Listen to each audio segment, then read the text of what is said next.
하겠습니다. 오늘 우리에게 주시는 하나님 말씀은 예레미야 29장 말씀입니다.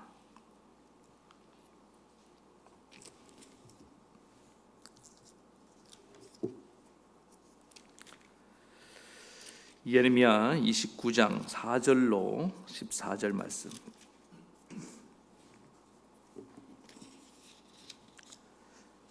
다 함께 봉독하겠습니다. 시작.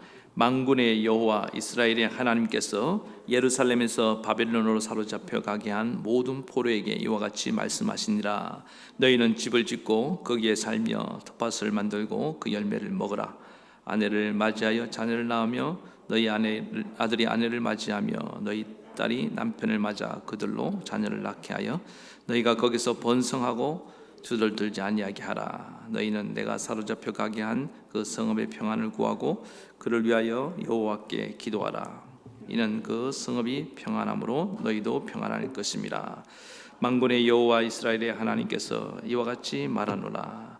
너희 중에 있는 선지자들에게와 점쟁이에게 미혹되지 말며 너희가 꾼 꿈도 고집 듣고 믿지 말라. 내가 그들을 보내지 아니하였어도 그들이 내 이름으로 거짓을 예언함이라. 여호와의 말씀이니라. 여호와께서 이와 같이 말씀하시느니라. 바벨론에서 70년이 차면 내가 너희를 돌보고 나의 선한 말을 너희에게 성취하여 너희를 이곳으로 돌아오게 하리라. 여호와의 말씀이니라. 너희를 향한 나의 생각을 내가 아나니 평안이요 재앙이 아니니라. 너희에게 미래와 희망을 주는 것이니라. 너희가 내게 부르짖으며 내게 와서 기도하면 내가 너희들의 기도를 들을 것이요 너희가 온 마음으로 나를 구하면 나를 찾을 것이요 나를 만나리라. 이것은 여호와의 말씀이니라. 나는 너희들을 만날 것이며 너희를 포로된 중에서 다시 돌아오게 하되 나라들과 모든 곳에서 모아 사로잡혀 떠났던 그곳으로 돌아오게 하리라. 이것은 여호와의 말씀이니라. 아멘. 오늘 저는 거짓 희망 말고 참된 희망을 붙들고 살라는 제목으로 하나님의 말씀 증거하도록 하겠습니다. 옆에 분하고 한번 인사하겠습니다. 참된 희망을 붙들고 삽시다. 다시 한번 인사하겠습니다. 하나님 말씀에 참된 희망이 있습니다. 인사하겠습니다.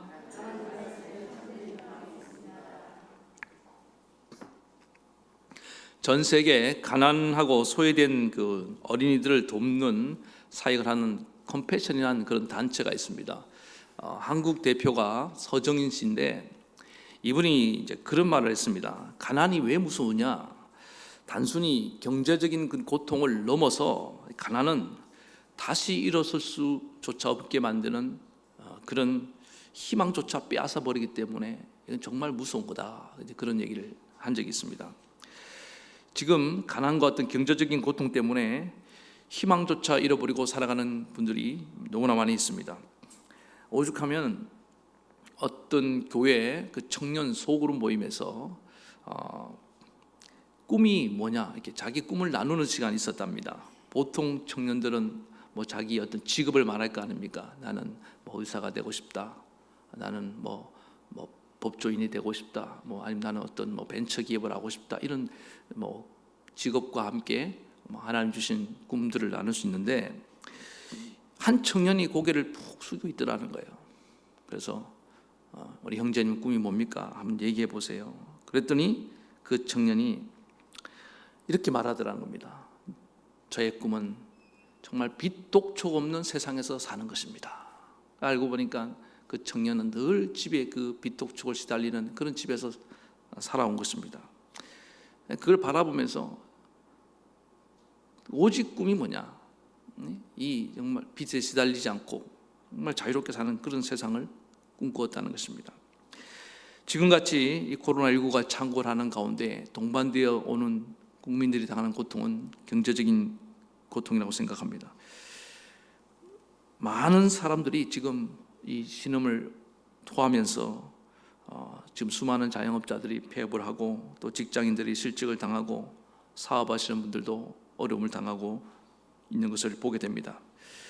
그 충격으로 인해서 어떤 분들은 병이 나기도 하고 또 가정의 위기가 찾아오고 그걸 바라보는 그 자녀들이 소박한 그 꿈마저 사라지고 있는 것을 보게 됩니다. 언젠가 저희 친척 중에 한 분이 정말 믿음이 좋은 분인데 경제적인 위기가 너무 크게 다가왔습니다. 그래서 그 스트레스로 병이 생기고 또 부부관계도 위기가 찾아오고 믿음이 정말 좋아 보인 분이었는데 그 위기 가운데 충격이 너무 크니까 이겨내질 못하시더라고요. 그리고 그 고난의 무게에 짓눌려 버리는 그런 모습들을 보고 제가 안타까운 마음으로 참 기도를 많이 했습니다. 하나님 좀 도와주세요. 나중에 이제 어떻게 회복이 됐는데 제가 그 기도하는 가운데에 하나님께 드렸던 질문이 그겁니다. 하나님, 어떻게 하나님 당신의 자녀가 저렇게 간절히 기도하고 또 살려고 하는데 저는 고난을 허용하셨습니까? 하나님 허용해야지만이 겪을 수 있는 일인가? 또 하나의 질문은 하나님, 어떻게 하면은 당신의 자녀가 저 고난을 딛고 일어설 수 있겠습니까? 방법을 가르쳐 주십시오. 이 두 가지를 놓고 계속 하나님께 물으면서 기도를 했습니다. 첫 번째 답을 얻는 데는 그리 오래 걸리지 않았습니다. 고난에는 다 뜻이 있느니라. 네가 알지 못하는 크고 비밀한 일을 내가 가지고 있다. 여러분, 이 반드시 우리는 제가 언젠가 이 코로나가 터지면서 환란이 주는 의미를 생각하라 그런 제목으로 설교했던 기억도 나는데 우리는 고난 가운데 항상 의미를 발견해야 됩니다. 하나님의 뜻이 무엇인가? 제일 먼저 그걸 생각해야 되는 것입니다. 분명히 그분을 향한 하나님의 뜻이 있을 것이다. 두 번째 질문에 답을 얻는데 좀 시간이 걸렸습니다. 한참을 기도하고 또 묵상하는 가운데 문득 이 고난을 이길 수 있는 그 어떤 비결이 뭔가 그렇게 기도하는 가운데 하나님이 희망이라는 두 글자를 이렇게 보여주셨습니다. 소망. 어떤 분들은 기독교는 소망이라고 말해야 된다고 이렇게 말하는 분도 있는데 어쨌든 그 우리의 소망. 우리 선배님들이 그랬어요. 초대교회 그 많은 환난과 핍박 가운데에 그 고난을 어떻게 이겨냈느냐? 마라나타, 아멘 주 예수여 오시옵소서. 주님이 다시 오신다는 그 소망을 가지고 그 모든 환난과 핍박을 다 이겨낸 걸 믿으시기 바랍니다. 우리 주님이 부활하셨고 우리 주님이 하늘로 올라가신 그 주님이 다시 오신다. 그거 붙들고 견뎌낸 거예요.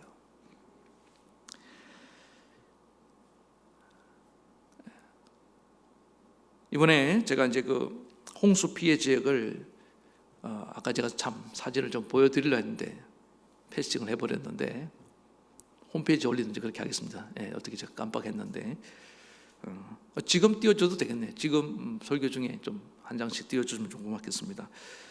가면서 제가 참 걱정을 많이 했습니다. 그 하루아침에 삶의 터전을 다 잃어버리고 있는 그분들이 정말 저는 그 이제 폐허가 된 그 장면도 이렇게 상상을 했지만은 더 제가 이제 고민했던 게 뭐냐면은 그분들이 너무 망연자실하면서 그렇게 지금 사진 나옵니까? 보시면서 말씀 들으시면 되겠습니다. 그분들이 너무 정말 절망적인 모습을 하고 있으면 어떨까? 저는 그게 참 우려가 되었습니다. 그런데 직접 현장에 가보니까 정말 뭐 강둑이 터져 갖고는 그 지금 정말 저 사진보다 실제로 가보면은 더 처참합니다. 근데 지금은 이제 정리가 많이 되어서 상당히 복구가 많이 된 상황인데 그 막 비닐하우스 1년 농사를 다 망쳤고요. 정말 그 수해 현장에 있을 순간에 그 공포감이 이루 말할 수 없대요. 어떤 분은 2분을 남겨놓고 구원을 받았다는 거예요. 2분만 늦었어도 자기는 그 물에 빠져 죽을 수밖에 없었다 하더라고요.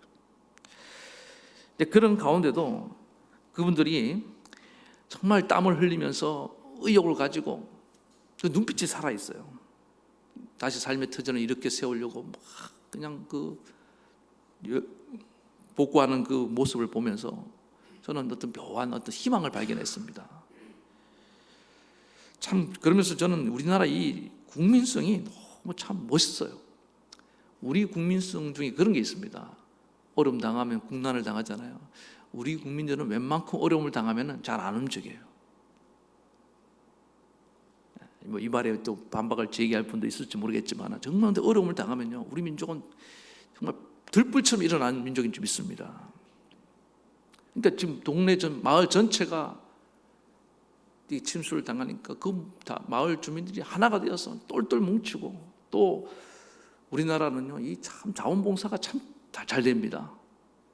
뭐 군인들은 물론이고, 뭐 종교단체, 또 뭐 그 주변에 많은 사람들이 정말 그 어떤 그 생동감이 느껴졌어요.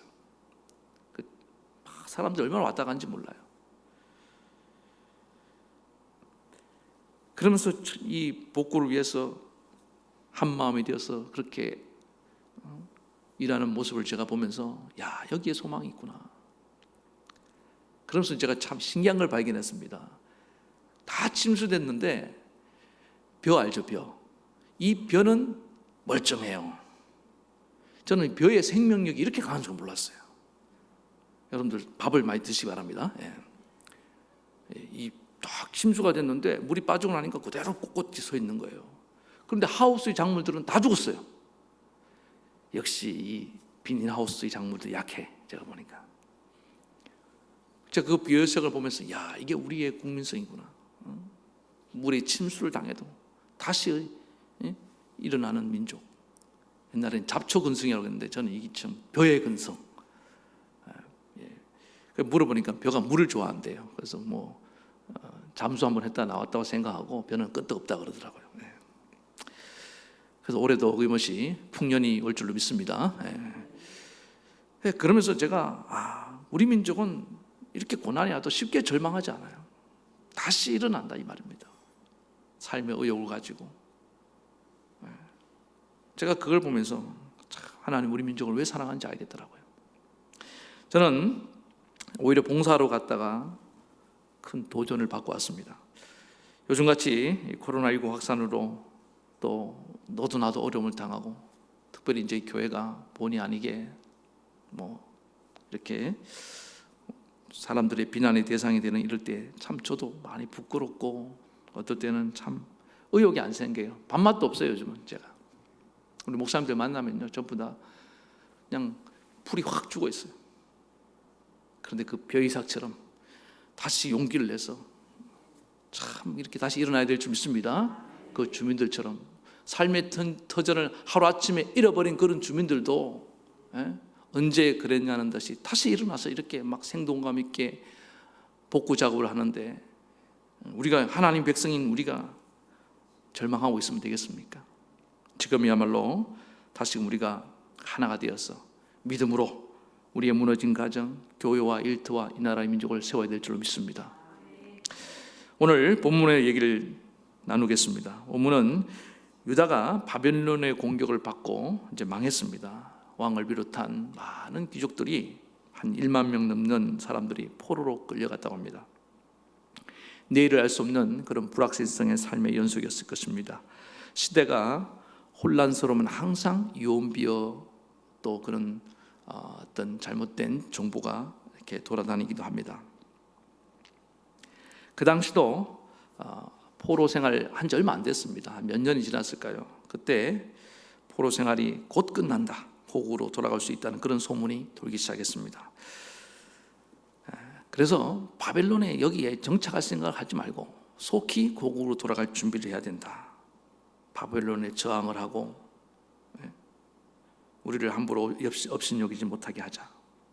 그런데 이것은 사실은 거짓 예언자로부터 온 그런 잘못된 예언이었습니다. 근데 많은 사람들이 이 예언의 말씀을, 이 헛된 소망을 주는 이 거짓 예언의 말씀을 믿었습니다. 거기에 현혹된 사람들이 정말 많았습니다. 그때 하나님께서는 이러면 안 되겠구나, 하나님의 참 선지자 예레미야를 보내서 자기 백성들을 향해서 하나님의 진정한 뜻을 오늘 전달하는 그런 내용입니다. 그래서 오늘 본문을 통해서 포로로 끌려간 이 유다 백성들을 향한 하나님의 진정한 뜻이 무엇인지를 한번 살펴보고 이 시대를 향한 우리의 하나님의 음성을 듣는 귀한 시간 되시기를 바라겠습니다. 첫 번째는 뭐냐면 이 거짓 예언에 속아서 헛된 희망을 가지고 살지 말고 현실에 충실하며 살라는 것입니다. 지금 이 포로로 끌려오는 사람들, 여기 이제 잘 나가는 거의 다 대부분이 엘리트들, 귀족들이었습니다. 하루아침에 삶이 높은 곳에서 땅으로 추락했으니까 얼마나 충격이 크겠습니까? 밑바닥에 있던 분들이 밑바닥으로 내려갈 때는 충격보다 저기 높은 데 계신 분들이 추락했을 때 오는 충격이 더 큽니다. 낙차가 크기 때문에.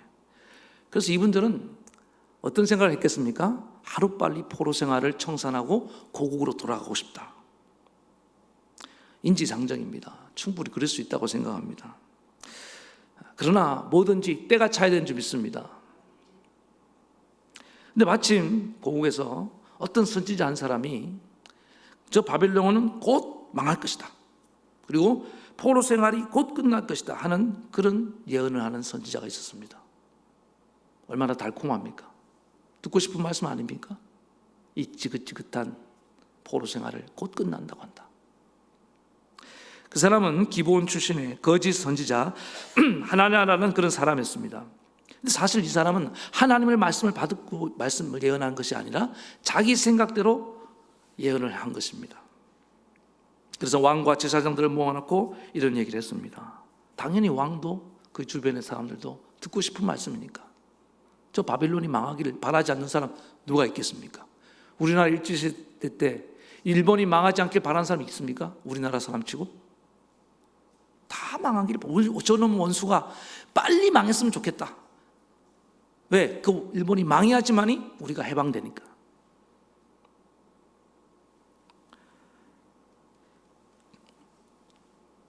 그런데 이것이 함정이었다는 겁니다. 왕을 비롯한 상당수의 많은 제사장들과 포로로 끌려간 많은 사람들이 이 말씀을 믿고 이 거짓 예언을 믿고 헛된 희망에 사로잡히게 되었습니다. 제가 궁금했습니다. 왜 많은 사람들이 적어도 하나님 백성들 여기 제사장들 있는데 왜 거짓 예언과 참 예언을 구분하지 못하고 속아 넘어갔을까? 왜 이렇게 분별력이 없었을까? 이거는요, 우리가 영적인 상태가 안 좋으면 우리도 똑같은 일을 당할 수 있다는 것입니다. 영적인 상태가 나쁘다는 것이 뭐냐? 저는 이걸 이렇게 정의하고 싶습니다. 내가 듣고 싶은 말씀과 들어야 되는 말씀을 구분하지 못하는 상태입니다. 여러분, 환자가 듣고 싶은 말이 있고 들어야 될 말이 있습니다. 듣고 싶은 말은 뭐예요? 한 번도 아픈 적이 없나요, 여러분들?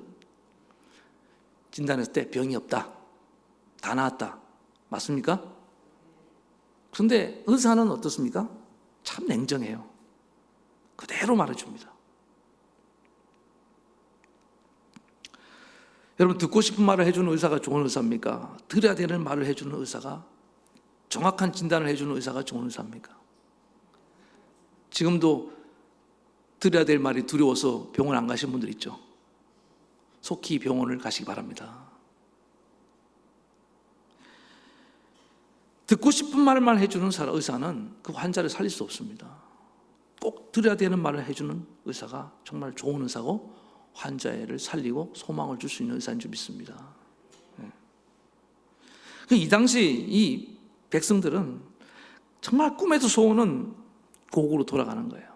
그러니까 다 어디에 귀를 기울이기 시작했습니까? 듣고 싶은 말. 이 하나냐라는 거짓 선지자는 이런 백성들의 심리를 너무 잘 알고 있었습니다. 그래서 그 왕과 주변 사람들에게 그 듣고 싶은 말을 해줌으로 말미암아 자기는 반사 이익을 얻는 거예요. 사욕을 채우고 사람들에게 주목을 받고 그렇게 된 것입니다. 그런데 거짓 선지자는 결국 그 실체가 폭로됩니다. 하나님 예레미야를 통해서 그의 죽음을 예언하고 그는 비참한 최후를 맞습니다. 왜? 더 이상 내버려 뒀다가는 하나님께서 어떻게 됩니까? 모든 백성들이 그 거짓 예언에 현혹되어서 헛된 희망을 가지고 이 포로 생활을 견딜 수 없기 때문에, 지나갈 수 없기 때문에. 그래서 우리가 인생에서 가장 위험한 순간은요, 고난당할 때가 아닙니다. 정말 위험한 순간은 언제냐? 그 고난 중에서 하나님의 뜻을 분별하지 못하는 때인 줄 믿습니다. 내가 듣고 싶은 말에만 귀를 기울일 때, 그걸 믿고 나아갈 때가 정말 위기입니다. 언젠가 그 학교, 이건 뭐 조금 다를 수 있는데, 어떤 선생님이 그런 얘기를 해주더라고요. 교장 선생님들이 계시는데 퇴직을 앞둔 선생님들이 이제 노후 준비를 해야 되잖아요. 물론 연금도 있지만은 더 안정된 노후를 보내고 싶은 마음에 이제 그렇게 뭐 교육도 받고 퇴직을 한답니다. 그러나 아이들만 가르치는 그 순수한 선생님들이 세상 물정을 잘 모르잖아요. 그런데 안정된 노후는 살고 싶고, 그런 심리를 이용해서 이 투자가들이 이 노후를 윤택하게 보내줄 수 있다는 그런 이제 가머니를 달콤한 말을 가지고 접근한다는 거예요.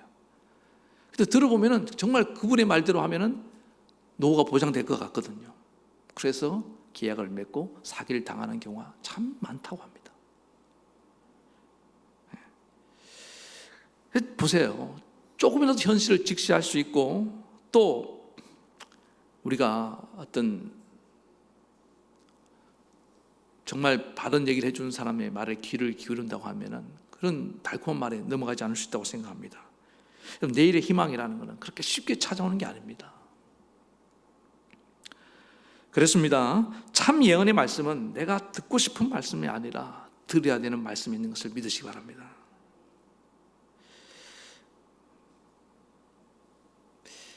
만약에 이 유다 백성들이 정말 영적으로 조금이라도 깨어 있었다고 한다면 그들은 들어야 될 말씀에 귀를 기울였을 것입니다.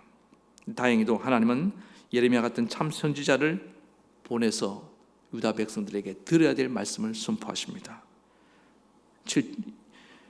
예레미야 28장 7절 8절에 그러나 너는 내가 내 귀와 모든 백성의 귀에 이르는 이 말을 잘 들으라. 나와 너희 이전의 선지자들이 예로부터 많은 땅들과 큰 나라들에 대하여 전쟁과 재앙과 전염병을 예언하였느니라. 다 이 전쟁과 재앙과 전염병에 관한 예언은 부정적인 얘기들입니다. 그죠? 듣고 싶지 않은 얘기예요.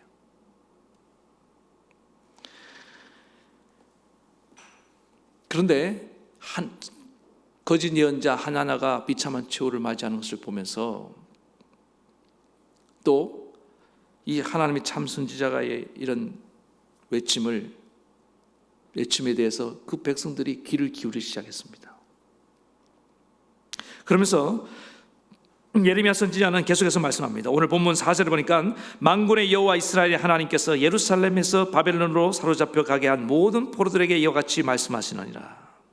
너희는 집을 짓고 거기에 살며 텃밭을 만들고 그 열매를 먹어라. 아내를 맞이하고 자녀를 낳고 또 너희 딸들이 남편을 맞이하고 이게 자녀 낳고 잘 살라는 얘기입니다. 거기서 번성하고 줄 들지 말게 해라. 그리고 그 성읍, 바벨론의 성읍에 평안을 구하고 그 성읍을 위해서 기도도 해라. 이게 무슨 얘기입니까? 지금 아직 때가 안 됐으니까 너무 막 급하게 돌아올 생각하지 말고 어떻게 하는 겁니까? 거기서 집을 짓고 정원도 가꾸고 결혼도 하고 애도 낳고 살라. 왜요? 아직 70년이 남았어요. 비록 너를 사로잡아간 그 나라가 원수의 나라지만 그곳에 평안을 구하라. 이게 쉽지 않은 겁니다.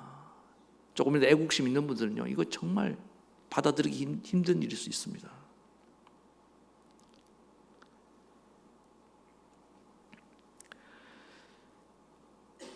그래서 여기서 우리는 참 예언의 말씀이 뭔지를 발견하게 되는데, 제가 아까 거짓 예언은 내가 듣고 싶은 말씀만 해준다고 그랬습니다. 또 하나 거짓 예언은 뭐냐면 현실성이 없습니다. 현실을 너무 무시해요. 곧 끝난다. 포로로 끌려간 지 얼마 됐다고 곧 끝난다. 책임지도 못할 말을 그냥 막 해버리는 겁니다. 여러분, 당장 효과 유혹이라는 게 있습니다. 뭔가를 당장 부자가 될 수 있다고 말하는 건 사귈 가능성이 커요, 안 커요? 그걸 믿는 분들은 사기를 많이 당하실 거예요, 아마. 여러분, 하나님은 우리에게 언제나 당장 효과의 어떤 그런 것을 잘 안 주십니다. 특별한 경우 말고는요. 하나님 우리에게 말씀의 씨를 주셔서 그 말씀의 씨가 자라는 데는 항상 뭐가 걸립니까? 시간이 걸리는 거예요. 롱텀으로 주실 때가 많아요. 근데 이 거짓 선지자는 이 헛된 희망에 사로잡히게 만드는 겁니다. 그래서 그 결과는 뭐예요? 현실을 부정하고 현실에 충실하지 못하게 만드는 겁니다. 그러나 참 예언은 뭡니까? 비록 현실이 암울할지라도 그 현실을 받아들이고 그 현실에 뿌리를 내리고 그 현실에 충실하도록 만드는 줄 믿습니다. 비록 내일 지구의 종말이 온다 할지라도 우리는 오늘 하나님 말씀 씨를 심어야 되는 줄 믿습니다. 붙들고 살아가는 거예요. 예수님이 오실 때 밭 갈다가 천국으로 들림받습니다. 하늘로 들림받습니다.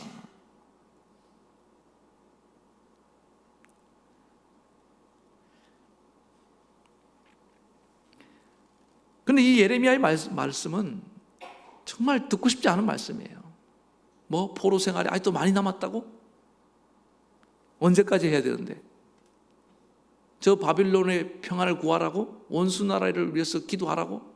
난 용납 못해.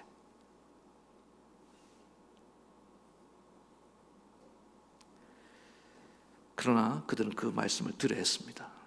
계속해서 하나님께서 말씀하십니다. 8절입니다. 만군의 여호와 이스라엘 하나님께서 이같이 말하노라. 너희 중에 있는 선지자들에게와 점쟁이에게 미혹되지 말며 너희가 꾼 꿈도 고지 듣고 믿지 말라. 내가 그들을 보내지 아니하였어도 그들이 내 이름으로 거짓을 예언함이라. 여호와의 말씀이니라. 지금도 얼마나 많은 사람들이 듣고 싶은 말씀, 그 다음에 비현실적인 말씀을 전하면서 사람들을 현혹하고 있습니까? 거기다가 내가 무슨 꿈을 꾸었다? 또 심지어 하나님의 이름을까지 내세우면서 그렇게 말합니다. 가짜 약장수들이 여러분 만병통치약으로 약을 팝니다. 어르신들에게 약을 팔아요. 그걸 보면은 이 약만 먹으면 그 약장수들의 얘기 듣고 있으면요, 어르신들이 병이 다 나은 것 같아요. 그냥 얼마나 어르신들의 마음을 잘 아는지 몰라요. 저는 그런 심리적인 효과는 인정해요. 그러나 그들이 파는 그 약은 아무 효과가 없는 겁니다.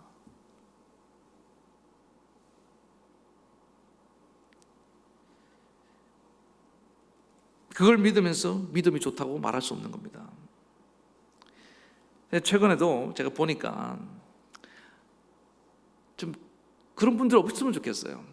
하나님 이름을 얘기하면서 방역수칙 안 지켜도 마스크 안 써도 병에 코로나 감염 안 될 수 있다는 것처럼 그렇게 위험한 말 하는 거 아닙니다. 여러분, 믿음이 좋아도 마스크를 잘 쓰는 것이 믿음이 없어서 쓰는 겁니까? 그 말이 안 되잖아요. 우리는 현실에 충실하고 있는 줄 믿습니다. 이 코로나19라는 이 포로 생활을 우리가 지내려면은 현실에 충실해야 됩니다. 기독교는 비이성적인 비현실적인 종교가 아닙니다. 때로는 현실을 뛰어넘고 이성을 뛰어넘은 초이성적인 세계가 있지만은 은혜의 세계가 있습니다. 분명히 있습니다. 그렇다고 해서 기독교가 저 사이비 종교처럼 비이성적이고 비합리적인 그런 종교가 돼서 안 돼요. 그럼 믿음을 남용하는 거예요. 코로나19의 현실은 좀 올라가면 이건 하나님이 허락하신 거예요.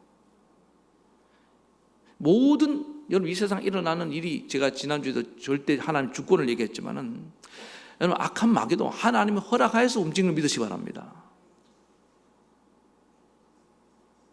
그게 절대 주권의 신앙이에요. 오늘 거기까지 가야 됩니다. 어떤 분은 마귀만 보고 하나님을 못 봐. 그거 안 되는 거예요. 원수는 보면서, 나의 대적은 보면서 그 배후에 계신 하나님을 보지 못하는 거예요. 그러면 도끼만 생겨요. 분노만 생깁니다. 하나님을 바라봐야 됩니다. 다윗이 골리앗만 바라보는 것이 아니에요. 나의 대적을 바로 봤지만은 나와 함께 하시는 그 하나님을 잃어버리고 만군의 여호와 이름을 나갈 때는 하나님을 바라봤던 얘기입니다. 그때 하나님 이름을 사용해야 되는데 하나님 이름을 함부로 사용해서는 안 될 줄 믿습니다. 오늘 말씀처럼 하나님은 70년이 차야 바벨론 포로 생활이 끝난다고 말씀하고 있습니다. 그렇다면 우리가 이 상황에서 해야 될 일이 뭐냐? 그냥 막연히 이 상황이 빨리 끝나길 바라보면서 이런 거짓된 예언을 듣고 헛된 희망을 갖고 살아갈 것이 아니라 어떻게 됩니까? 이 현실에 충실해야 될 줄 믿습니다. 그리고 지금 우리가 들어야 될 말씀, 그 말씀에 귀를 기울여야 된다는 것입니다.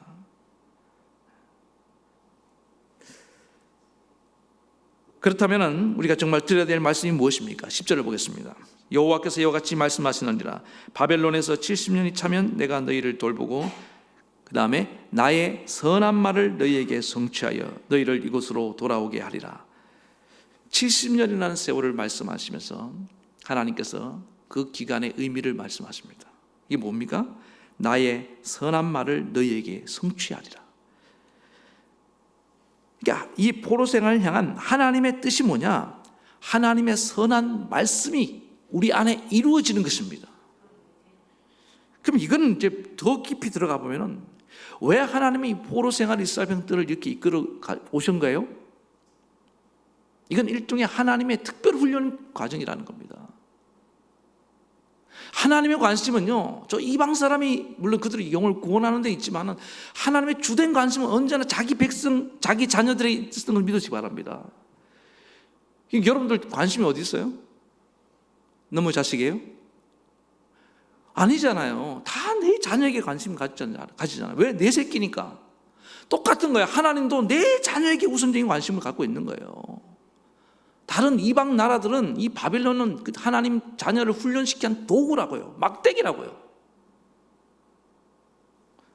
근데 우리는 막 막대기 붙잡고 싸우려고 그래. 부모님이 회초리를 들고 자녀를 때리잖아요.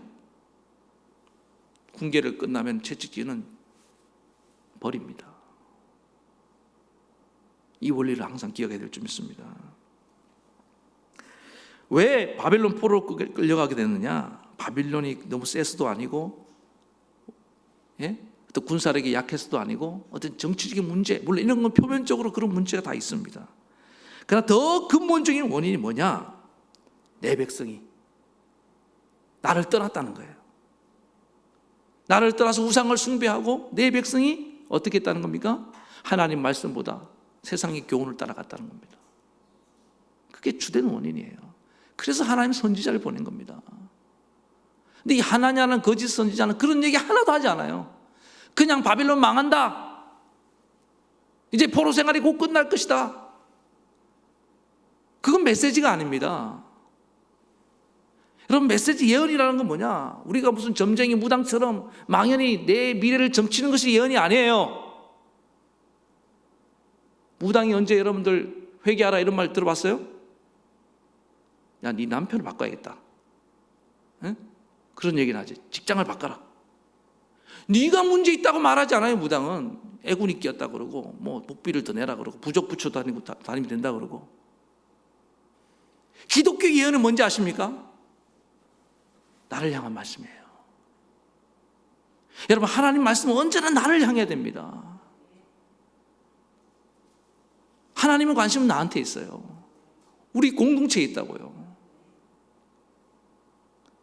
그걸 빼고 얘기하면요, 다 그건 거짓 예언입니다. 이걸 기억하시기 바랍니다. 하나님 말씀 뭐냐? 나의 선한 말이 너희 안에 이루어지기를 원한다. 내 선한 말이 언제 너희 속에 제대로 이루어진 적이 있느냐? 너는 나의 선한 말을 오해하고 나를 떠나지 않았느냐? 듣기 좋아하는 세상 교훈을 따라가고 너희가 좋아하는 그 우상을 만들어서 숭배하고, 그래서 내가 어쩔 수 없이 저 바빌론을 너희를 채찍질한 도구로 사용하고 있는 거야. 근데 그걸 깨닫지 못하고 그냥 벗어나기만 원한다고?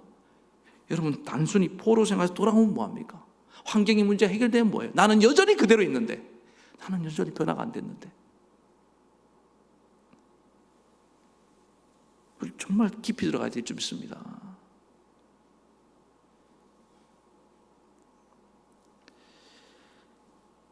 지금까지 유다 백성들은 전신한 마음으로 하나님께 기도하신 적이 별로 없어요. 다 형식적인 예배를 드렸습니다. 아모스 선지자 같은 데 보면요, 하나님, 내가 너희 제사를 싫어한다고 말했습니다. 너희 노래소리가 지겹다고 얘기합니다. 더 이상 그런 형식적이고 가식적인 예배를 나는 원하지 않노라.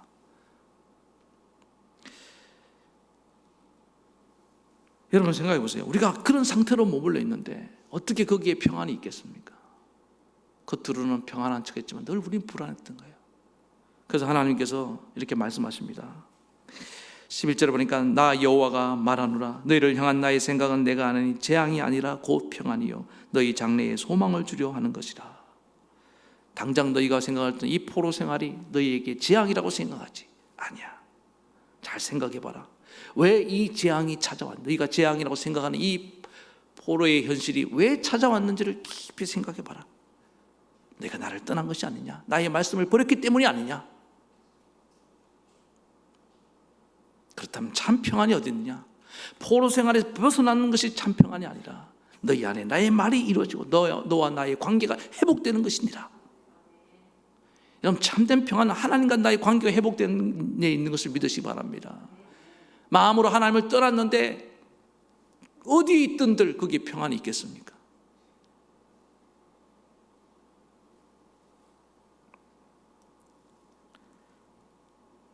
그런데 너희가 이 포로 생활하는 가운데 나를 간절히 찾게 될 것이다. 그래서 참 평안을 얻고 그것이 너희의 미래의 소망이 된다는 것입니다. 12절을 보겠습니다. 너희는 내게 부르짖으며 와서 내게 기도하면 내가 너희를 들을 것이요 너희가 진심으로 나를 찾으면 나를 만나리라. 실제로 유다 백성들이 이 포로 생활을 하면서 정말 하나님을 간절히 찾았던 모습이 성경에 기록되어 있습니다. 시편 137편 1절로 6절 말씀을 읽어드리겠습니다. 우리가 바벨론의 여러 강변 거기서 앉아서 시온을 기억하며 울었도다. 그 중에 버드나무에 우리가 우리의 수금을 걸었나니 이는 우리를 사로잡은 자가 거기서 우리에게 노래를 청하며 우리를 황폐케 한 자가 기쁨을 청하고 자기들 위하여 시온 노래 중 하나를 노래하라 하미로다. 막 포로 생활하면서 노래를 막 시켰다는 거예요. 아리랑 불러라고 했다는 거예요. 우리가 이방에 있어서 어찌 여호와의 노래를 부르고 예루살렘아 내가 너를 잊을진대 내 오른손이 그 제주를 잊을지로다. 내가 예루살렘을 기억하지 아니하거나 내가 너를 나의 제일 즐거워하는 것보다 지나치게 아니할진대 내 혀가 내 입천장에 붙을지로다. 막 소름이 겨서 노래를 부르다가 막 그런 상태를 묘사하고 있는 거예요. 그런데 잘 보세요. 시온을 기억하며 예루살렘을 기억하며 하나님이 예배했던 그때를 기억하며 울었도다. 그들은 정작 예루살렘에서 좋은 환경에서 예배 드릴 때는 이렇게 눈물로 감격적인 예배를 드린 적이 없어요. 그런데 그 예배 초소를 잃어버리고 바벨론 포로 생활하면서 남자 같으면 군대 가서 훈련소 입소하면요 첫 번째 예배 드리는 날 다 울어요. 다. 도영이도 울었어? 안 울었나? 그 은혜를 평상시 청년부 예배 드리면서 은혜도 못 받고 눈물도 안 흘린 청년이 그 4주간 빡신 훈련을 받고 첫 예배를 들을 때 다 그냥 울음바다가 된대. 그냥 울면서. 지금 그런 상황이에요. 하나님을 정말 제대로 찾기 시작한 거예요. 노래, 찬양, 찬송 한 곡을 불러도 정말 이 심령에서 우러나오는 찬양이 나오기 시작한 것입니다. 포로 생활이 재앙입니까? 아니에요. 그래서 그들은 포로 생활 가운데 참 평안을 얻게 되어서 다니엘 같은 인물이, 에스더 같은 인물이 나온 걸 믿으시기 바랍니다. 느헤미야 같은 인물이 나오는 거예요.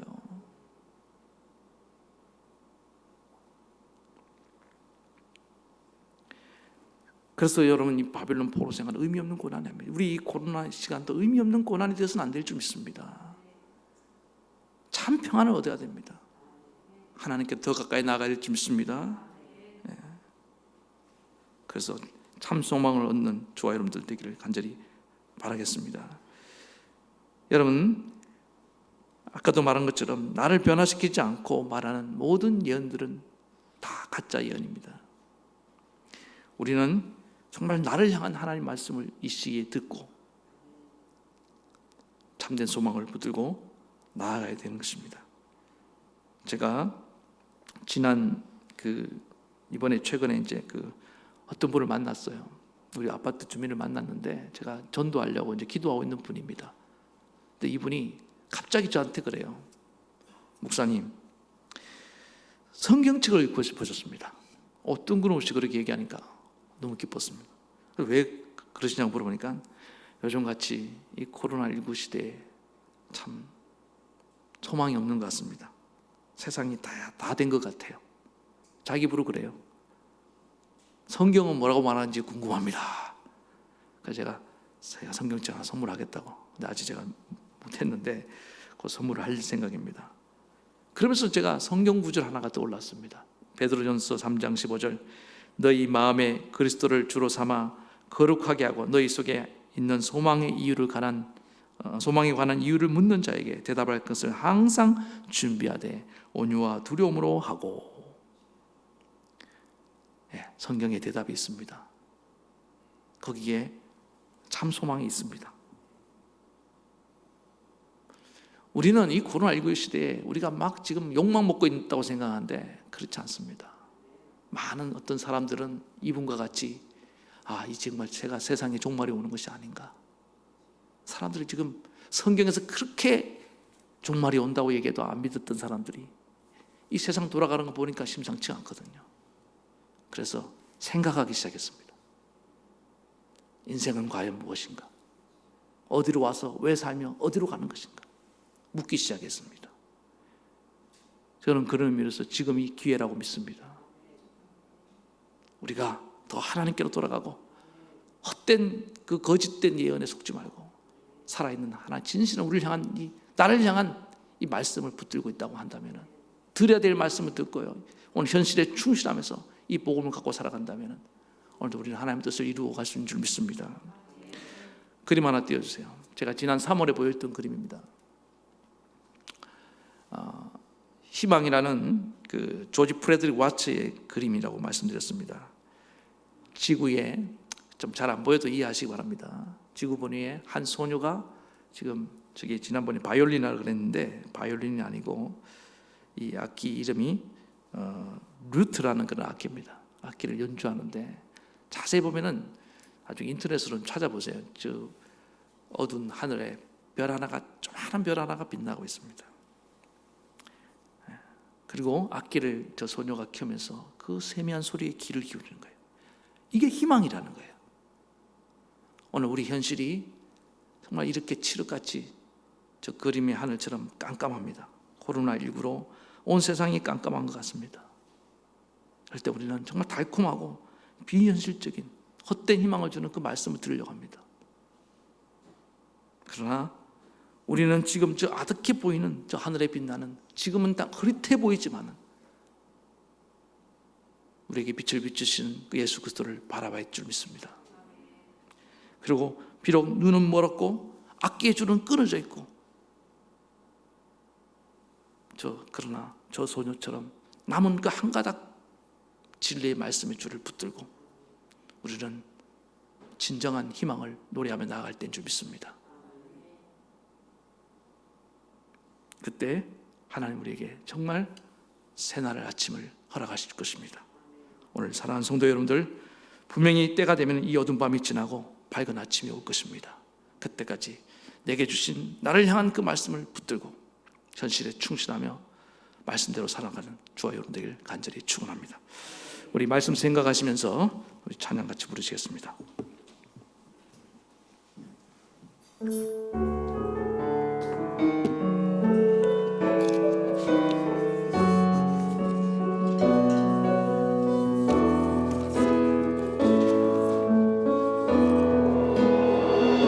나의 영혼이 잠잠히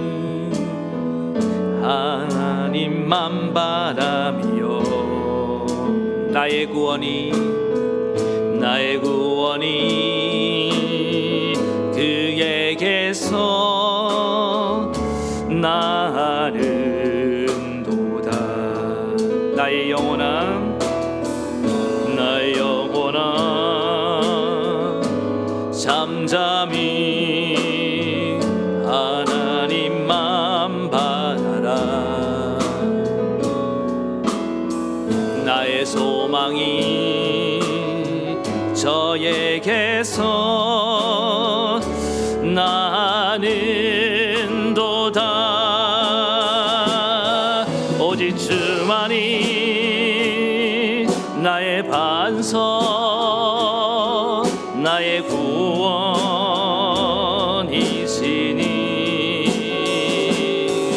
오직 주만이 나의 산석 내가 요동치 아니하리. 2절 부릅시다. 나의 영혼이 간절히 여호와를 갈망하며 나의 입술이 여호와를 찬양하리. 나의 영혼이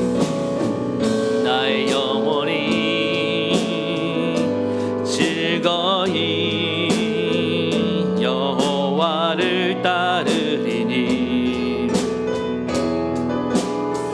나의 평생에 여호와를 송축하리. 오직 주만이 나의 반석 나의 구원이시니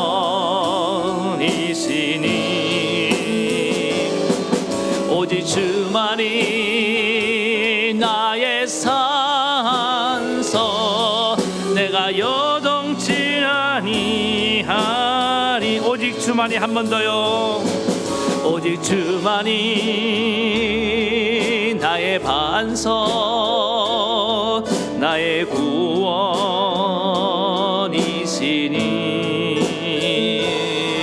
오직 주만이 나의 산석 내가 요동치 아니하리. 여러분 그렇습니다. 오늘 우리가 이 위험하고 또 힘든 시기를 지금 보내고 있습니다. 누구인들 하루속히 이 시기가 끝나기를 바라지 않는 사람이 있겠습니까? 이럴 때 우리는 내가 듣고 싶은 말에만 귀를 기울여야 할 유혹이 있습니다. 그러나 하나님은 네가 들어야 될 말씀을 들어야 된다. 그러면서 비현실적인 그 헛된 희망을 갖게 만드는 저 거짓 예언에 속을 때가 얼마나 많이 있습니까? 오늘 하나님 내게 영적인 분별력을 주시고 깨어 있어서 오늘 나를 향한 그 하나님 말씀에 귀를 기울이게 도와주시옵소서.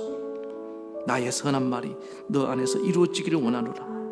그때까지 너는 거기서 현실에 충실하면서 현실을 받아들이고 나의 말씀을 귀를 기울이고 내게 간절히 기도하는 법을 배우기를 원하노라. 참된 예배가 회복되기를 원하노라. 언제 예배당이 없어서 예배를 못 드렸습니까? 우리 초대교회 성도들은 저 지하 카타콤에서도 그들은 정말로 눈물로 기도하며 하나님을 온 마음으로 사모했는데 오늘 정말 가장 중요한 것이 무엇입니까? 하나님을 떠나갔던 우리의 마음 아닙니까? 겉으로는 하나님 믿는 척하면서 온전히 하나님 말씀을 청종하지 못했던 우리의 지난 날들의 모습, 우리의 믿음과 삶이 분리되어 있던 거룩하지 못했던 지난날의 모습을 회개합니다. 주님, 이제 정말 하나님을 온전히 찾고 하나님 백성답게 살아가길 원합니다. 주님 내게 은혜를 베풀어 주시옵소서. 그래서 진정한 소망을 이루어가는 우리 삶이 될 수 있도록 우리 교회가 될 수 있도록 붙잡아 달라고 이 시간에 우리 간절한 마음으로 우리 한 목소리로 기도하는데, 여러분 목소리는 최대한 작게 해서 기도하시기 바랍니다. 함께 기도하시겠습니다. 하나님 아버지, 이 시간에 간절히 기도합니다. 주님, 오늘 이 시간에 정말 우리가 간절히 기도합니다. 이 시대가 정말 너무나 어렵고 힘든 시기를 보내고 있습니다. 아버지 하나님, 하루빨리 이 코로나19의 시대가 끝나고 아버지 하나님 좋은 내일이 왔으면 좋겠습니다. 그러나 하나님의 뜻이 어디인지 우리는 알지 못합니다. 주님, 섣불리 하나님 일할 때에 우리가 거짓 예언자들의 말에 속아서 내가 듣고 싶은 말만 듣고 아버지 하나님 현혹되어서 헛된 희망을 가지지 말게 도와주시옵소서. 오직 하나님 날 향한 그 말씀을 듣고 현실에 충실하며 또 아버지 하나님의 뜻을 내 안에 선한 하나님의 말씀이 이루어지기 원합니다. 하나님을 떠났고 정말 우상을 숭배하고 정말 하나님 말씀을 거역했던 지난날의 나의 삶을 회개합니다. 주님, 내가 바로 서고 하나님께로 돌아오는 것이 하나님의 선한 뜻이고 아버지 하나님, 그때가 이 포로 생활이 끝나는 때인 줄로 믿습니다. 하나님이 주신 이 좋은 기회를 우리가 아버지 하나님 헛되이 보내지 않도록 도와주시옵소서. 이스라엘 유다 백성들은 그 바빌론 70년의 포로 생활을 하면서 그들은 정말 영적으로 더 깊어지고 하나님을 간절히 찾는 그런 백성으로 다시금 거듭나게 되었고 하나님 말씀을 더 소망하는 그런 민족으로 거듭나게 되었습니다. 아버지 하나님, 지금 이 어려움 하나님께서 우리 한국 교회를 향한 하나님의 음성이 있는 줄 믿습니다. 세계 교회를 향한 하나님의 뜻이 있는 줄 믿습니다. 나를 향한 하나님의 그 거룩한 뜻이 있는 줄로 믿습니다. 주님, 오늘 하나님 앞에서 내가 온전히 바로 서 있는지를 돌아봅니다. 주님, 우리의 손가락이 남을 향하기 이전에 아버지 하나님, 정말 하나님의 그 뜻이 나를 향한 그 뜻, 선한 뜻을 이루어가길 원합니다. 주님, 우리 교회가 다시금 바로 설 수 있는 기회를 삼게 도와주시옵소서. 거룩을 회복하게 도와주시옵소서. 하나님의 그 자녀다운 모습을 회복할 수 있도록 은혜를 베풀어 주시옵소서. 오 하나님 아버지, 우리 교회가 더 하나님께 가까이 나가기 원합니다. 전심으로 하나님을 찾는 기회가 되기 원합니다. 온 마음으로 하나님께 나아가기 원합니다. 주님, 오 하나님, 우리의 소망이 그래서 하나님 말씀이 있으며 하나님께 있음을 알게 도와주시고 이 소망 없는 시대에 진정한 소망을 증거하는, 보여줄 수 있는 그런 교회가 될 수 있도록 은혜 베풀어 주시옵소서.